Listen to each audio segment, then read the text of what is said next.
여러분 반갑습니다. 성경 통독 가이드 통성리학교 강사 송정만 목사입니다. 그동안도 잘 계셨는지요?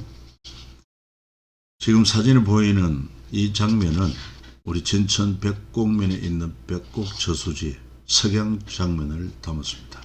경치가 참 아름다워요. 저도 이곳에 와서 이제 자주 산책을 하고 나는데 그 결과로 상당히 건강에 도움이 된 것 같습니다. 여러분도 통성경학교 열심히 하시면서 아울러 운동도 하셔서 건강하게 살아가는 한 해가 되었으면 좋겠습니다.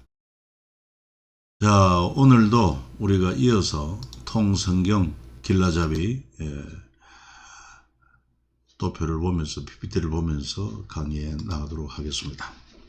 통성경 할 때 성경 통으로 이해한다는 거 기억하시면 좋겠습니다. 그리고 연대기적으로 흐름을 이해한다. 그러기 위해서는 항상 이 구조 7트랙 전체 성경을 7트랙으로 구약의 세 트랙, 신약의 세 트랙, 그리고 중간사 한 트랙 기억하면 좋겠습니다. 그리고 이 7트랙 안에 모두 몇 가겠습니까? 52가가 있습니다. 그 52가를 노래로 표현을 했지 않습니까? 첫 번째 20마당. 첫 번째 마당은 하나님의 마음 창세기 중심으로, 두 번째 마당은 열방을 향한 꿈 출애굽 레위기 중심으로, 그 다음에 세 번째 마당은 만나세대 민수기 신명기 중심으로, 이렇게 해서 모두 20마당으로 구성을 하고 있어요. 자, 그리고는 이 20마당 안에 또한 52가로 이제 구성이 되어 있는데, 이 52가는 첫 번째 마당 하나님의 마음 창세기 중심하여 세 과를 공부를 했습니다. 1과는 원역사, 2과는 족장사, 3과는 입애국과 민족. 그 다음에 이제 두 번째 마당 열방을 향한 꿈에서 출애굽 레위기 중심으로 제4과 출애굽과 제국, 제5과 뭐 기획합니까? 지난 시간에 세계 선교의 꿈, 제4장 나라를 셋업한 것이죠. 그 다음에 이제 오늘 우리가 배우고자 하는 과목이 바로 거룩한 시민학교 교과서, 이렇게 6과를 시작하게 되겠습니다. 이렇게 여러분들이 기억을 하시면 좋겠고, 또 아울러서 보다 더 이 통성경 길라잡이 공부를 잘하기 위해서는 이미 여러분들이 각자 배부받은 그 교재가 있지 않습니까? 교재 기록이 잘 기록되어 있습니다. 그냥 읽으면 이제 읽어보겠습니다. 이런 통성경학교를 통해서 또 수료를 목적으로 여러분 6급 복습하는 과정에서 꼭 미리 이 교재를 읽으셔야 됩니다. 읽으면 이 자체 공부 많이 돼요. 그래서 우리 같이 통성경학교에 들어와서 제가 또 강의를 하면서 이걸 통해서 이 교재를 읽게 되고 또 강의를 듣게 됨으로 말미암아 더 훨씬 이해가 잘 되고 여러분 성경을 자신의 것으로 소화하는데 매우 도움이 될 것입니다. 좀 처음부터 기초를 잘 다져서 이렇게 나가면 큰 도움이 될 것입니다. 자, 6과 거룩한 시민학교 교과서 레위기를 중심한 내용입니다. 그래서 6과에서는 7가지 이렇게 대지를 정해봤는데 5가지 제사 종류와 3가지 방법, 그리고 제사장 위임식과 첫 제사, 나답과 아비후 사건, 그리고 정결한 삶을 위한 규례들 좀 복잡하게 나오죠. 그리고는 이제 속죄일, 대속죄일, 그리고 거룩은 사랑이다 하는 것을 가르치고 있고, 또 이스라엘의 절기들, 그리고 아울러 2가지 미래를 담고 있습니다. 역시 통성경은 항상 시간, 공간, 주요 인물을 이렇게 포함하고 있는데, 시간의 흐름은 바로 출애굽해가지고 시내산에서 주요 인물은 모세, 아론, 나답, 아비후, 엘레아살, 이다말 이들이 등장하고 있음을 알 수가 있습니다. 자, 여기서 레이라고 할 때 그 뜻이 뭡니까? 연합하다.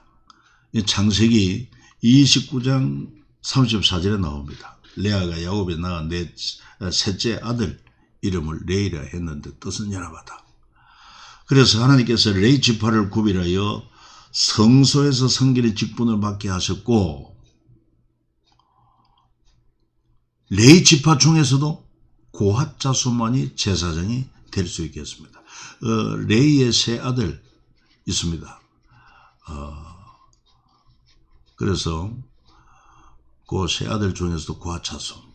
그래서 이 제사장을 라틴어로 폰티펙스라고 했는데 의미는 다리 놓는 사람들이라는 의미가 있습니다. 다리 놓는 사람, 연결하다, 연합하다. 또 종교란 말의 뜻도 영어로 그 릴리전 어원이 라틴어에서 나온 레리가레, 다시 연결하다, 함께 묶다. 이 다 레이라는 뜻과 이 연관된 것을 알 수 있습니다. 그리고 기독교 십자가 의미도 예수 그리스도께서 십자가에 피 흘려 죽으심으로 죄인이 거룩한 하나님과 관계가 회복되고, 잘 안 보이죠? 네. 그래서 죄로 인해 잃어버린 모든 것을 원래 상태로 회복해요. 다시 말해서 죄 때문에 깨어진 하나님 관계가 이 제사를 통해서 다시 연합하게 되고, 그리고 또 뿐만 아니라 하나님과 연합함으로 죄 때문에 잃어버린 모든 것이 다 원상태로 회복되는 것, 하나님 나라가 회복되는 것, 이것이 바로 제사를 통해서 이루어지기 때문에 그 제사를 집례하는 제사장이 얼마나 중요한가 하는 것을 알 수가 있습니다. 자, 그래서 레위기는 그냥 통과할 수가 없어요.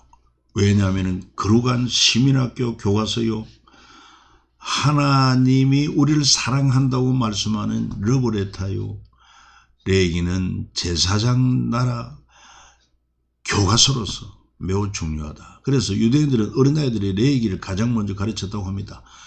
여러분, 아이들에게 레위기를 가르칠 준비가 되었습니까? 그만큼 레위기가 중요하다는 것이죠. 특별히 이 레위기는 핵심 요절이 레위기 11장 45절에 나오는데 같이 한번 읽어봐요. 나는 너희 하나님이 되려고 너희를 애굽 땅에서 인도해낸 여호와라. 내가 거룩하니 너희도 거룩할지어다.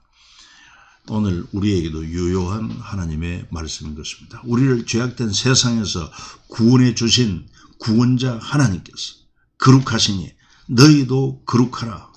우리 마음에 꼭 새겨야 될 것입니다. 그래서 이 거룩한 삶을 레위기를 통해서 잘 배울 수가 있어요. 특별히 레위기가 얼마나 중요한가. 이 레위기는 말이죠, 구약의 핵심입니다.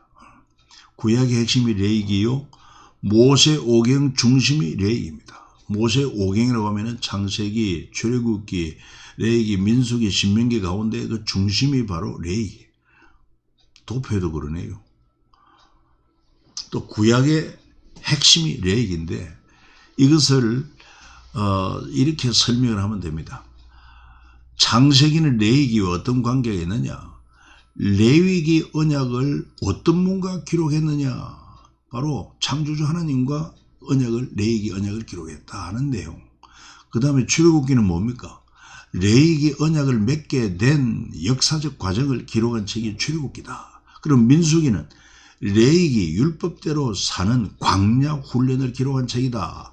그럼 신명기는 레위기 율법의 재해석을 기록한 책이 바로 신명기다. 특별히 이 레위기 율법대로 살면 복을 받고 불순종하면 저주를 받는다.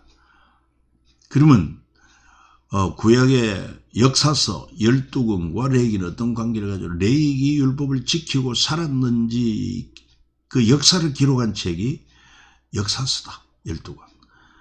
시가서는 시와 노래로 된 책이라는 이 얘기인데, 이건 참 뭡니까? 욥기, 시편, 잠언, 전도, 아가서 이 5권을 말합니다. 이 내용은 레위기 율법을 지킴으로 하나님께 찬양 드림을 기록한 책이다. 그 다음에 예언서, 선지서 17권은 레위기 율법을 지키지 않을 때 저주받는다는 예언을 기록한 책이다. 이렇게 볼 수가 있어요. 그래서 가히 레위기는 모세오경의 중심이요 구약의 핵심이다 이렇게 말할 만큼 매우 중요하니까 그냥 지나칠 수가 없습니다. 특별히 제사에 대한 설계와 시공, 제사란 공의에 하나님께서 인간의 죄를 용서해 주시고 다시 만나주겠다, 다시 연합하겠다 적극적인 표현인 것입니다. 그리고 이스라엘 백성과 더 깊은 만남을 위한 하나님의 제안이기도 합니다. 참 제사가 중요한 것입니다. 여러분 제사의 역사를 아십니까? 일찍이 아담과 하와가 하나님 말씀 불순종하고 범죄했을 때 하나님이 저들을 찾아 부르십니다. 저들은 하나님이 두려워 숨었습니다. 그러나 저들을 만나서 하나님은 짐승의 가죽옷을 입히셨습니다. 여러분 그 뭘 의미합니까? 죄는 인간이 지었는데 왜 짐승이 피 흘려야만 합니까?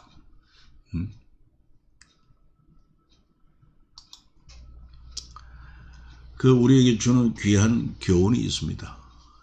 다시 말해서 우리가 범죄했지만 죄의 값은 사망입니다. 내가 죽어야 할 것을 다른 생명, 즉 짐승이 생명을 희생함으로 내 죄를 용서해 주는 것을 아담과 하와를 통해서 보여주고 이것이 그 후에 쭉 대를 이어서 노아도 제사를 드렸고 아브라함도 제사를 드렸고 이것을 이제 구체화시킨 것이 바로 유월절 제사요.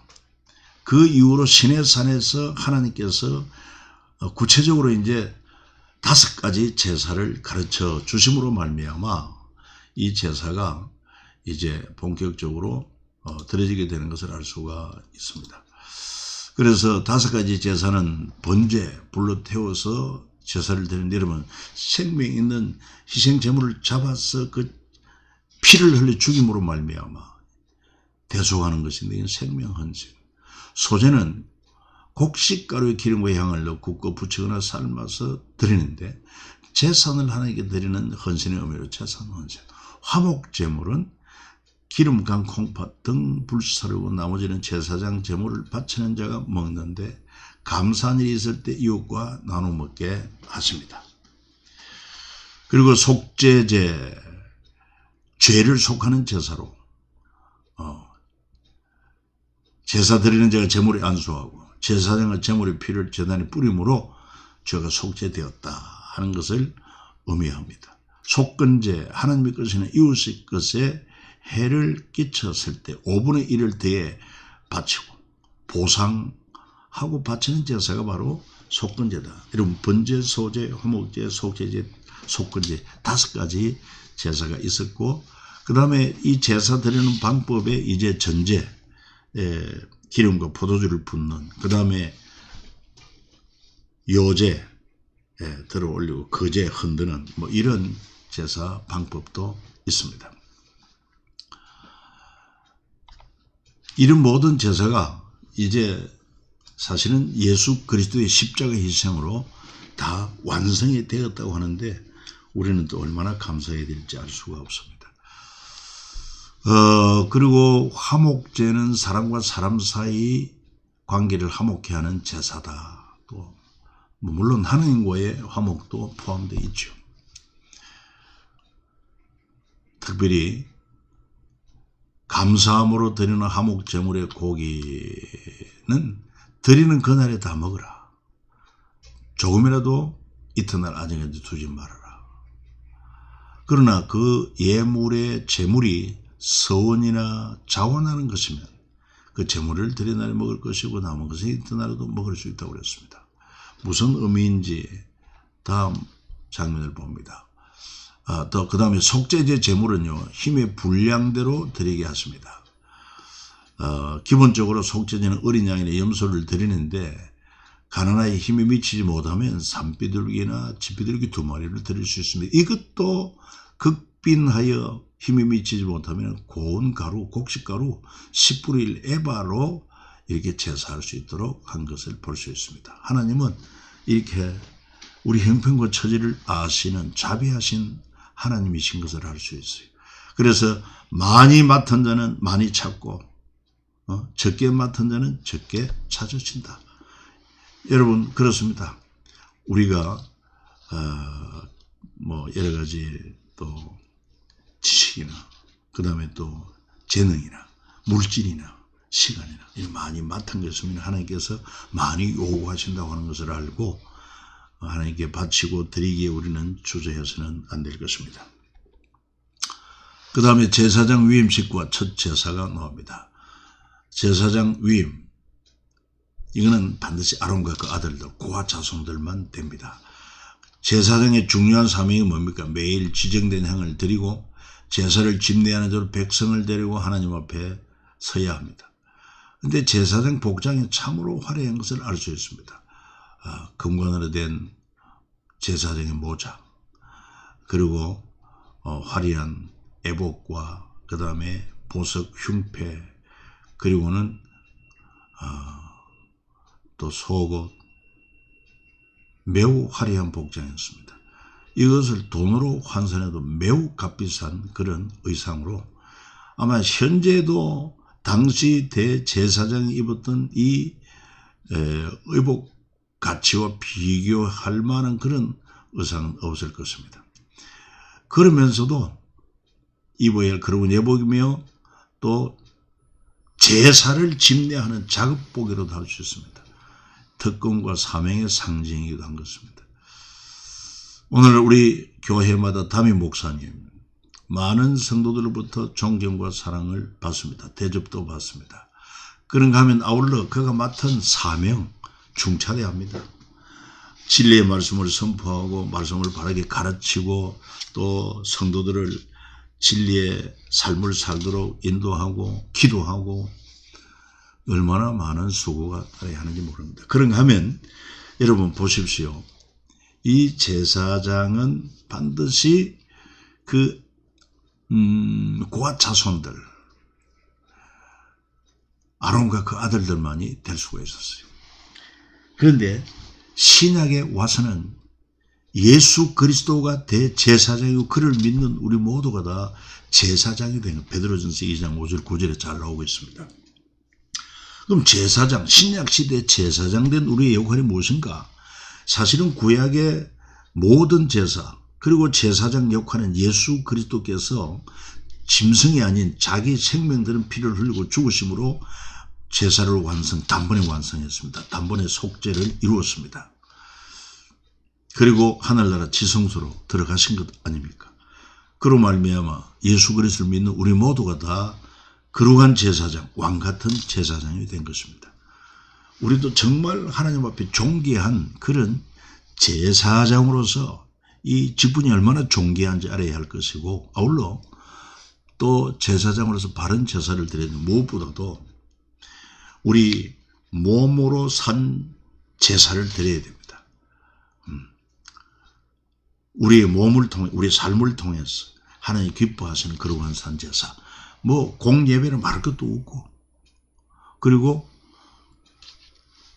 우리 생활 속에서도 정말 하나님의 말씀대로 또 하나님이 기뻐하시는 우리 자신, 시간, 물질 들여서 거룩한 산 제사를 살아야 되고 그리고 찬송의 제사, 기도의 제사 그리고 선행의 제사 있습니다.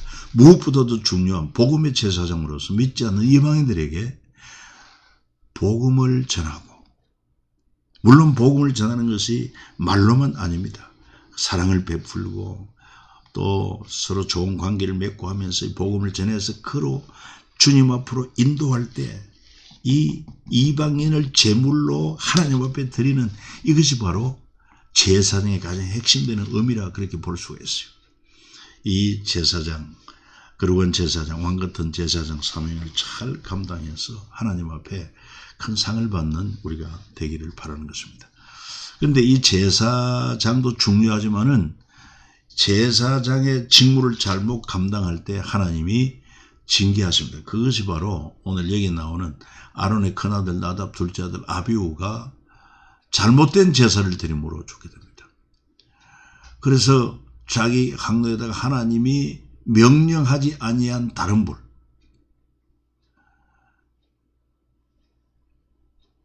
그 불을 가지고 분양할 때 하나님께로부터 불이 나와서 그들을 삼키고 그 앞에 죽게 됩니다. 얼마나 끔찍하고 비참한 일입니까? 제사장의 직분과 직무가 존귀하고 그러한 일인데 이것을 분별 없이 하나님의 법도를 떠나서 이렇게 행하면은 하나님이 무섭게 징계하신다. 아마 이 나답과 아비후가 왜 이런 잘못을 저질렀을까 생각할 때 레위기 10장 8절 9절에서는 힌트를 얻을 수 있어요. 여호와께서 아론에게 너희 말씀에 이르시되 너와 네 자손들이 해막에 들어갈 때는 성막에 들어갈 때는 포도주나 독주를 마시지 말라. 그리 너희 죽음을 면하라. 이는 너희 되돌아지길 영영한 규례라고 그랬습니다.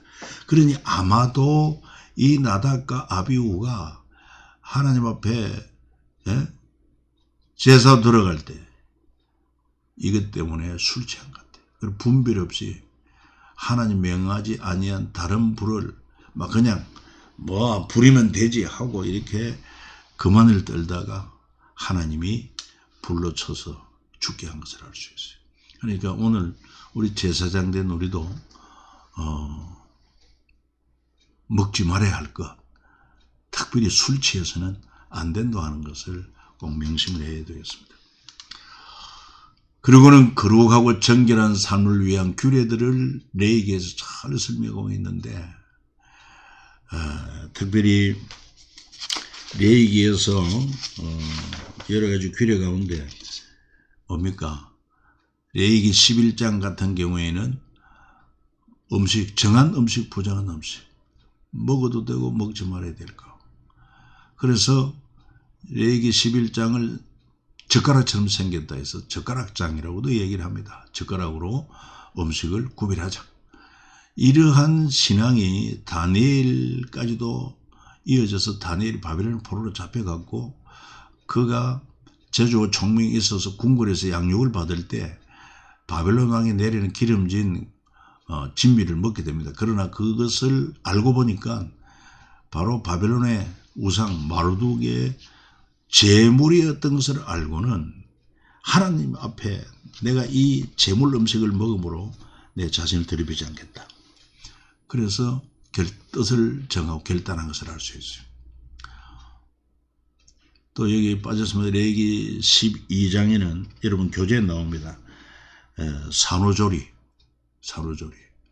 그래서 어떻게 하든지 출산한 산모가 건강하게 되도록 그렇게 또 정결 규례를 줌으로 산모의 건강을 배려한 것으로 볼 수 있고 레위기 13장 14장이 좀 복잡하게 나오는 나병 환자에 대한 규례입니다만은 이건 제사장의 필수 암기사항으로 이 나병이다 아니다 또 나병이 고침 받았다 이 진단을 제사장이 하게 됩니다. 그래서 사실 이게 신약에서 10명의 나병 환자 예수님 만나가지고 우리를 불쌍히 우리 병을 고쳐달라고 했을 때 예수님께서 너희 몸을 제사장에게 보여라. 왜? 제사장이 나았는지 안 나았는지 이거를 분별하고 판단하는 그런 권한이 그에 있기 때문에 그렇습니다. 그래서 나병 환자들에게 레위기 14장은 복음이라는 것입니다. 왜? 나병 환자들의 공동체 복귀 절차가 적혀있기 때문에 그렇습니다. 무슨 말인지 아십니까? 이 나환자가 되면은 사랑하는 가족들과 함께 할 수가 없습니다. 또 그 동네에서도 격리가 되어야 됩니다.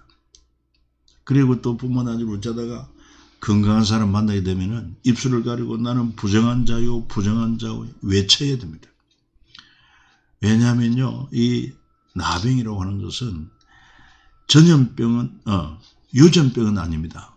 아주 전염 잘 되는 전염병이기 때문에 반드시 격리가 필요합니다. 우리나라에도 여러분 소록도 잘 알고 있지 않습니까?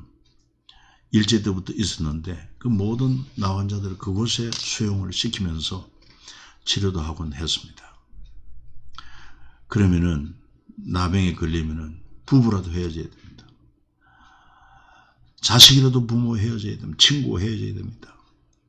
그런데 이 나병 치유된 것을 이 제사장이 판단하고 그러므로 말미암아 나았을 경우에 다시 가족에게로 돌아오고 공동체 회복될 수 있기 때문에, 그래서 레위기 14장은 나병 환자들에게 복음이다, 그렇게 말할 수 있는 것입니다. 예수님과 나병 환자에 대해서 잘 알 수 있죠. 한 나병 환자가 나오처럼 이르되 주여 원하시면 저를 깨끗게 하실 수 있나이다. 예수께서 손을 내밀어 그에게 대시며 이르시되 내가 원하노니 깨끗함을 받으라 하시니 즉시 그의 나병이 깨끗해진지라. 예수께서 이르시되 상가 아무에게도 이르지 말고 다만 가서 제사장이 네 몸을 보이고 모세가 명한 예물을 드려 그들에게 입증하라 하시니라. 사랑하는 여러분, 사실 하나님 앞에 죄인된 우리는 나병보다 더 심각한 비참한 존재들이었습니다. 이 죄에 매여서 고통 속에 살다가 죽어서 그 죄로 인한 영원한 지옥의 형벌, 얼마나 끔찍하고 무서운지로 말할 수가 없어요.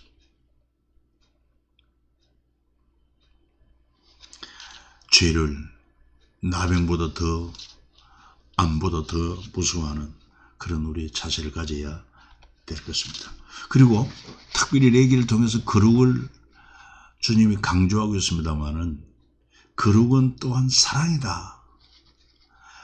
우리가 제사를 통해서 하나님 관계에 회복된 자는 거룩한 삶을 살아야 하는데 그 거룩한 삶은 바로 적극적인 이웃사랑 실천으로 나타나야 된다는 것입니다. 여러분, 레위기 19장 18절 한번 읽어보세요. 내 이웃 사랑하기를 네 자신과 같이 사랑하라. 나는 여호와이니라. 어떻게 많이 듣지 않았습니까? 우리가 신약 시대에 가서 보면은 율법사가 예수님께 나와서 구의 계명 중 어느 계명이 가장 큽니까 했을 때 주 너희 하나님을 사랑하라 첫 번째가 하는 것이고 둘째는 그와 같은 것이니 네 이웃 사랑하기를 내 몸같이 하라고 했습니다. 바로 레위기 19장 18절에 있는 말씀을 주님이 언급하신 것입니다. 구체적으로 레위기에서 어떤 사랑을 가르치고 있느냐, 곡식 거둘 때 밤모퉁이 일부는 남겨두라, 포도원 열매도 일부는 남겨두라. 왜? 마찬가지 떨어진 이삭도 줍지 마라. 이를 통해서 가난한 자들이 먹거리를 남겨두고 때로는 덜 짐승들의 먹거리도 되게 합니다. 무엇보다도 이웃을 도둑질하지 말아라. 속이지 말고 거짓말하지 말고 거짓 맹세하지. 이로 인해서 얼마나 남들에게 피해를 끼치는지 몰라요. 하나님 앞에 죄가, 특별히 여러분, 거짓말하는 것은 그 원조가 누굽니까? 사탄입니다. 거짓말하면은, 속이면은, 거짓 증거하면은 사탄의 종이 되는 것입니다. 그래서 사탄의 지배를 받는 자들은 거짓말 잘합니다.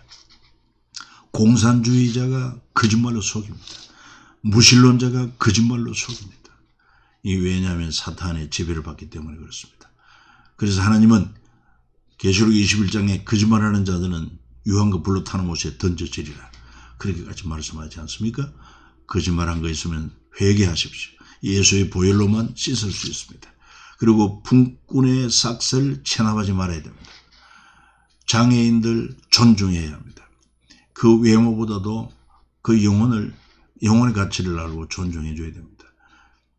동일한 하나님의 형상대로 지원받은 인격자입니다. 공의로 재판해야 됩니다.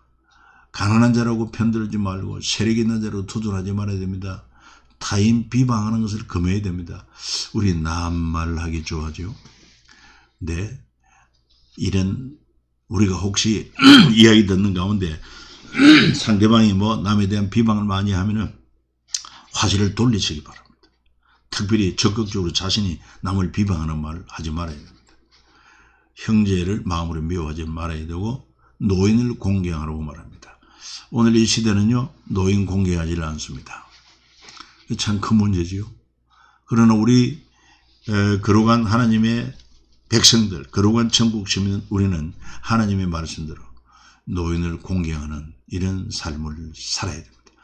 거류민 학대하지 말아야 됩니다. 우리나라에도 해외 이주민들이 많이 들어와 있습니다. 긍휼히 여기고 복음의 대상자로 삼고 선대하고 전도해야 될 것입니다. 공평한 주, 공평한 주, 공평한 해봐야 공평한 희인을 사용하여 부정을 일삼지 말아야 합니다. 이를 통해서 거룩은 사랑으로 실천되어야 한다는 것입니다. 그리고 이제 이스라엘의 절기들이 또 소개되어 있습니다. 6월절. 이는 이스라엘 백성이 애굽에서 해방된 날을 기념하면서 좌우설주 안방에 양의 피를 바르고 무교병을 먹습니다. 누렁덕지 않는 떡을 먹습니다. 그래서 무교절이라고도 합니다. 그리고 6월절 지나서 50일째 7주간을 지나서 그러니까 50일째 시내산에서 율법 받은 날을 기념하여 저들은 출애굽기를 통독합니다. 또 이때 되면은 이제 여름 곡식을 추수하는 절기이기도 합니다.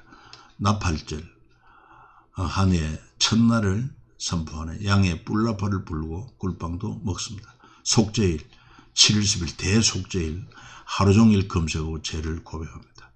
장막절, 초막절이라고도 합니다.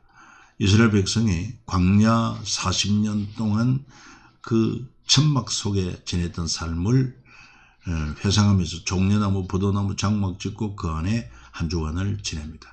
불임절 잘 알지요?